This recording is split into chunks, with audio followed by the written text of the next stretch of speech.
Hey everybody, how's it going? What a day I've had today. You guys can see I'm covered in dirt. I did a major purge in the saw shop here.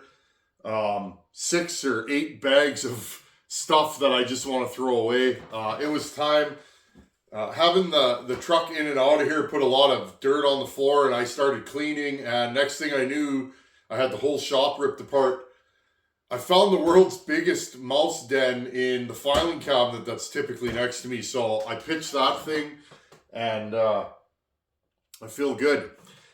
Anyway, I know there's a assembled MS460 on the bench. Could it be the one I've been working on forever? Indeed it is. I'm going to bring you guys back up to speed. I bought this saw last summer off a buddy of mine, thinking it would be fun to do an MS460 on the channel. I've never done one yet. I've done 044, 440s, 461, but I haven't done a 460 Magnum ever on this channel. So this is the first one I've ever done, period. And so I picked this saw up. Now this saw had a big bore kit on it, a 54 mil top end instead of the stock 52, making it about 82 cc's, I think. I ran it a little bit and I wasn't happy with the performance. Now this saw came with the stock cylinder that was still in really good shape. So I called Ryan at Wolf Creek. You guys know the deal. He sent me a Meteor piston and I went to work on this thing. Today's video, I got this thing more or less assembled. I haven't run it yet. Let's finish the assembly together and put some go fast parts on this, and let's put some fuel in this thing and give it its first heat cycle. I'll bring you guys in a little bit closer and let's put the pipe on. I'll show you guys what I did to it since you seen it last, and I have one more thing to put on this, and I think Caleb, my buddy that's going to receive this saw, will be happy with it. I put a West Coast side cover on it. These eject chips a little bit better. Put some bigger dogs, inner and outer dogs on this thing. And the only thing that's not right with this saw is the rear cover. Now, I was going to order one, but you know what? Caleb always puts max flows on his saws. So I'll probably send him a bunch of stickers so he can put a Tin Man decal on his saw along with this. But I think I'll just leave this. You guys can see it's kind of busted at the back. But other than that, this saw's in really nice shape and hopefully should be a good runner for him. I'll bring you guys in and let's put the rest of the parts on this saw. Then we can put some fuel in it and see what the deal is with it. I haven't run it yet. Okay, here's the stock power head. Just a nice presentable saw. It's not a minty saw, but this thing's going to go into a tree service. And if I did my job, it's going to get run every day. So it's a nice saw. It's a nice presentable saw. And like I said, it's got some dings on the back, but otherwise it's in nice shape. Here's my exhaust. Now all I did is I went in there with a die grinder and just opened it up so that it's not blocking the exhaust port at all. And again, I don't know. I don't know if this is going to work. So if it doesn't work, we'll revisit it, right? I can always cut it apart and change my thought pattern.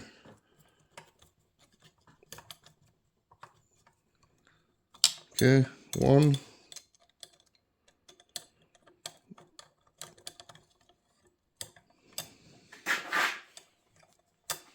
Remember, when you're making pipes, number one thing is right here. Make sure you can get the bolts in easily.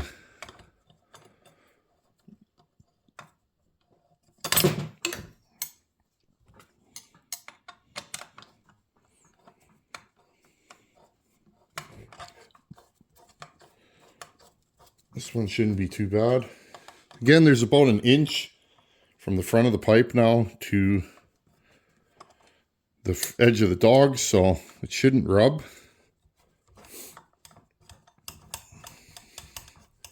Now, what have I done since you guys have saw this? I have a big collection of these. I put this on a die grinder, ran it inside the pipe, and just kept grinding until no dust came out. there was some rust inside this pipe. So again, you don't want rust inside a pipe because sometimes the rust can actually suck back in because, you know, these do scavenge. And I've had it happen where I put a saw together and it's got rust inside like a stock muffler and you score the piston up pretty bad. So this one should be good. I descaled it for 15-20 minutes, then I rinsed it, blew it out, descaled it again, and kept doing that. So there's our pipe. And again, we'll see what this thing's gonna do. Now the last thing that I ordered, because again, I know Caleb's a full wrap man, and so am I now. I never used to be. I used to be a half wrap man, always, and then I started using full wrap saws, and I really enjoy them. Now, my full wrap saws are not appropriate for stumping. That's the only time that I tend to want a half wrap saw, but so I have a half wrap saw or two, and picked this up for Caleb, and I think he'll like this.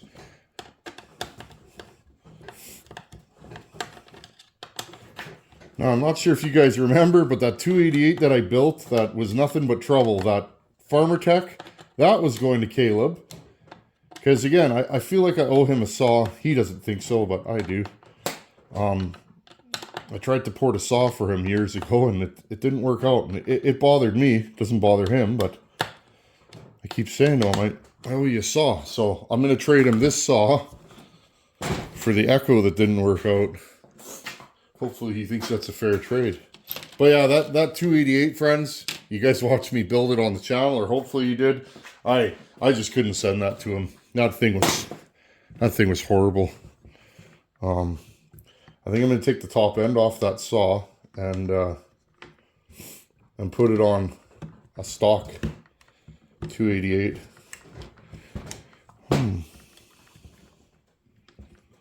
Hopefully I can get this together. I probably should have done the bottom first. Oh. Who among us hasn't struggled, eh? Eh? I know, I'm so Canadian, eh? Somebody commented the other day about how I use a lot of funny words and just the way I build my sentences. It's like, yeah, eh? I'm Canadian, eh? Totally. You could spot a Canadian from 100 miles away, I hear, like an Australian.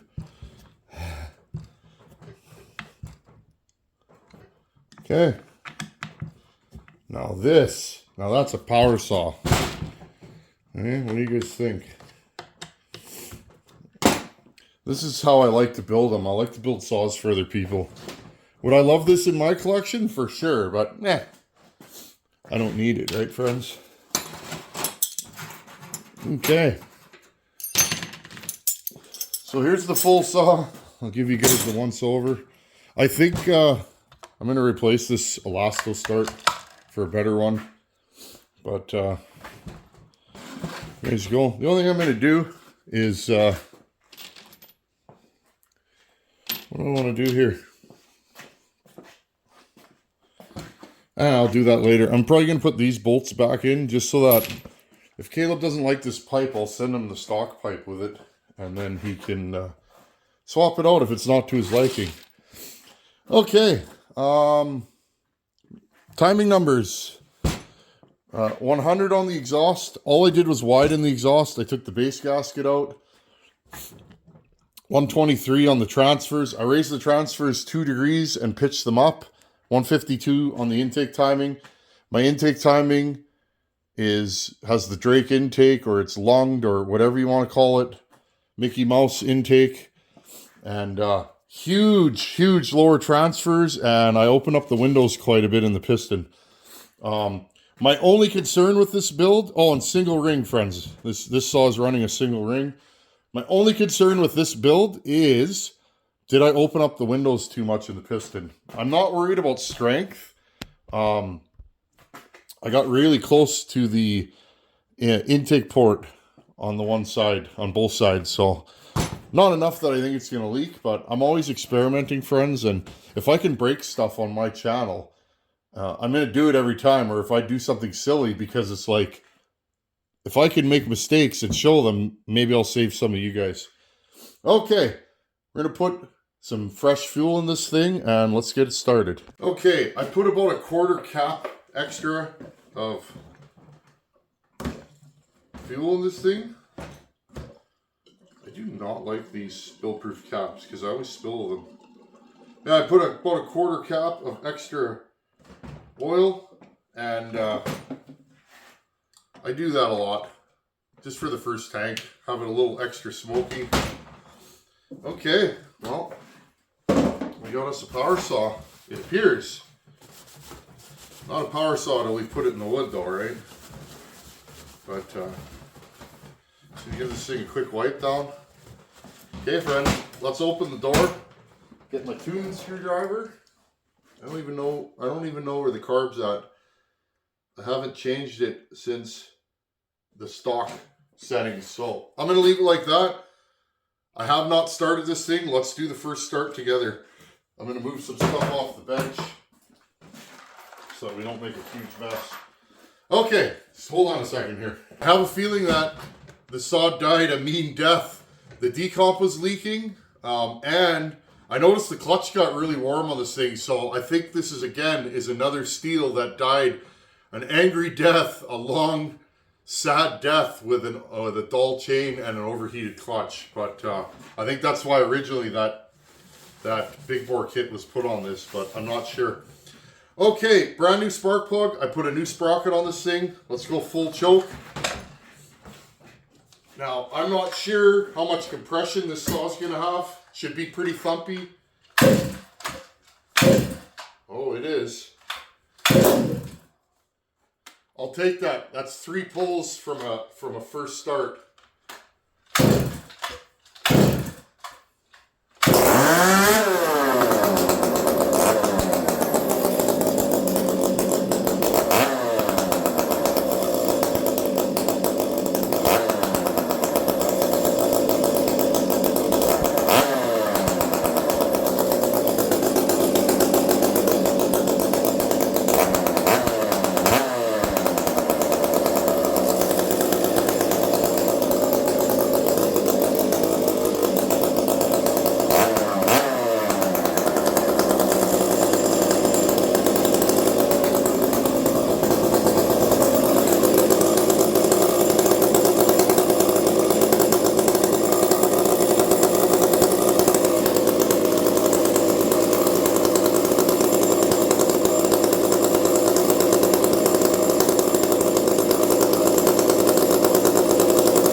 Okay, let's see how this thing restarts.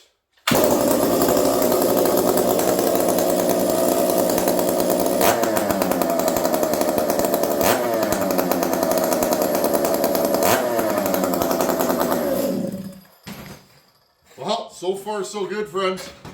She sounds good. Started super easy. Notice it was a little bit lazy on the first couple pulls of the trigger. That's normal with a fresh motor. Don't be concerned. You got to run a saw in before you know what it's going to do. And again, it restarts.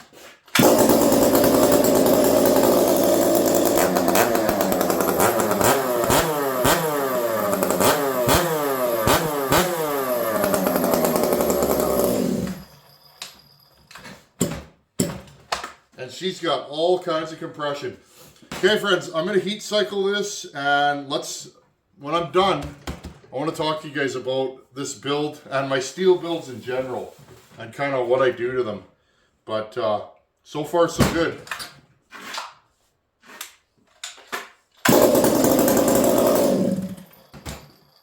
And I always do this after she's run a little bit. Just have a quick look at the piston. It's perfect. So it should be good to go. If you're going to scuff up your piston, it usually does it within the first second or two. So yeah, I'll heat cycle this and I'll jump back in. Okay, so What am I thinking, or what are my thoughts on this saw as a saw builder? Well, first and foremost, it starts right now. It's an easy starting saw. That means my timing is probably right where I want it to be. This thing starts a quick jerk of the rope and it fires right up. It doesn't kick back too bad. Stills like this, I find, if you don't rope them hard, sometimes they kick back. This one's just a nice, easy starter. So I'm happy with that. It idles good. It's easily tuned. I did give it a little more low jet, so that's all good. Compression, friends. I was hoping to make this thing a little more thumpy for Caleb because I know he's probably going to run a 3-foot bar on this in hardwood. And again, that's a stock cylinder, no machine work, and it's got good compression.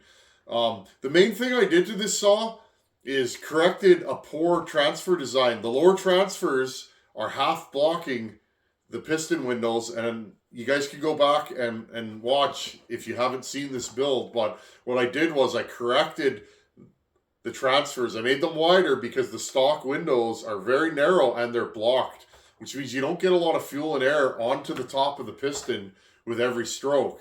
And to me, that's always an issue. Any saw I see with block transfers, if you open those lower transfers up and give it an appropriate amount of intake timing, you can end up with a real good, strong running saw.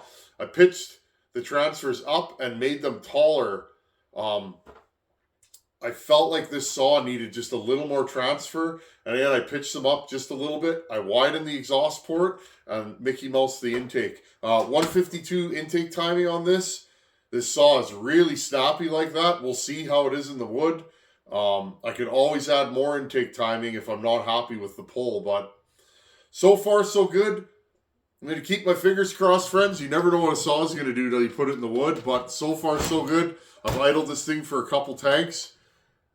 The only thing I'm not sure about is this pipe, friends. It is very open, but it does go like this to a 90, so I'm hoping that 90 gives it enough back pressure to do its thing. I won't know until I put it in the wood. What I do, friends, when I put this in the wood, I'll look for where the heat is. Okay, and there will be a hot spot on this pipe. If there is no hot spot, well, I know it's not restricted enough. But there should be, it should go blue or gold somewhere about here. If it doesn't, I can always cut around this pipe and bend it up and over. We got lots of room to do that. So, or it won't turn color and it'll just run like a banshee. I don't know, friends. This is the first 460 I've done, and so far so good. It starts and runs, and we'll see what it does. Anyhow, friends, we got a snowstorm happening, and I'm going to fire up the skid steer and go push some snow. Thanks for your patience on this one, and thanks for watching. Take her easy. I'll see you guys in a couple days. It's almost Christmas. Later.